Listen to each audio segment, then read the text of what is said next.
এখন সময় প্রায় 6:03, প্রায় সন্ধ্যা ঘনিয়ে আসতেছে। তো আমি আসছি এখন মানে ফলক গ্রাউন্ড মাঠের অপোজিটে। আমার বাম পাশে ফলক গ্রাউন্ড মাঠ, সামনে হাতের ডানে সিআরবি। আমি টাইগার পাস হয়ে লালখান বাজার যাব। চট্টগ্রাম শহরের মধ্যে দেখেন এই জায়গাটা খুব সুন্দর। এই জায়গাটা দেখেন সবুজে ঘেরা, আমার হাতের ডানে দেখেন সব গাছ আর গাছ। উপরেও একটা রাস্তা আছে, এটা 1 by 1 করছে, নিচে একটা উপরে একটা। দেখেন এই জায়গাটা আসলে দেখতে সুন্দর লাগে, দেখেন মানে সব সবুজে ঘেরা গাছ। তো আমি টাইগার পাস চলে আসলাম।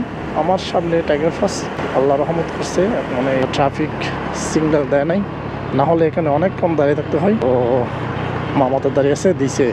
দেখেন আমি একা, এরপরেও দিছে মামা। মামা আমরা তো দুইজন।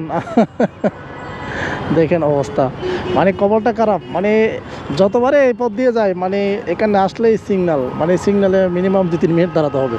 দেখেন অবস্থা। তো টাইগার মামা দেখেন, টাইগারের প্রতিকৃতি একটু সুন্দর লাগে। এই জায়গাটাতে আসলে মানে এইটাই সমস্যা, মানে আমি যতবারে আসি না কেন মানে সিগন্যালে পড়ে যাই। এই সিগন্যালে পড়লে মিনিমাম 5 মিনিট, 2 মিনিট, 3 মিনিট, অনেক সময় আরও দেরি হয়ে যায়, এরকম অবস্থা। তো দেখেন এই চলে যাচ্ছে, আমি জেনে শুনে অন্যায় করা ভালো না, দাঁড়ায় সমস্যা নাই। ওনারা তো আমাদের ডিউটি করতেছে, শৃঙ্খলা রক্ষা করতে, সমস্যা কী?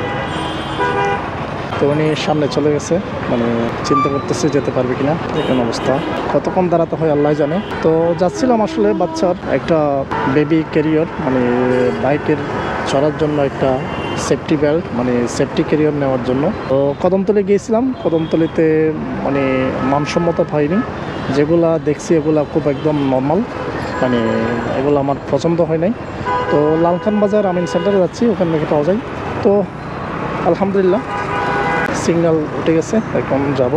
অনেক সময় অনেক মানে এই ফেরা লাগে এটাতে। আগে ছিল চট্টগ্রাম শহর রিক্সার শহর, এখন সিএনজির শহর। সামনে পিছে ডানে বামে সব সিএনজি আর সিএনজি। তো ওই জায়গাটা তো এসে জ্যামে পড়ে গেলাম, একটু ফাঁক যোগ পেলে গলে টলে চলে যেতাম আর কি। এখন তো যাওয়ার কোনো উপায় দেখতেছি না। তো দেখা যাক কতক্ষণ দাঁড়াতে পারি। ক্যামেরাটা একটু অফ করি।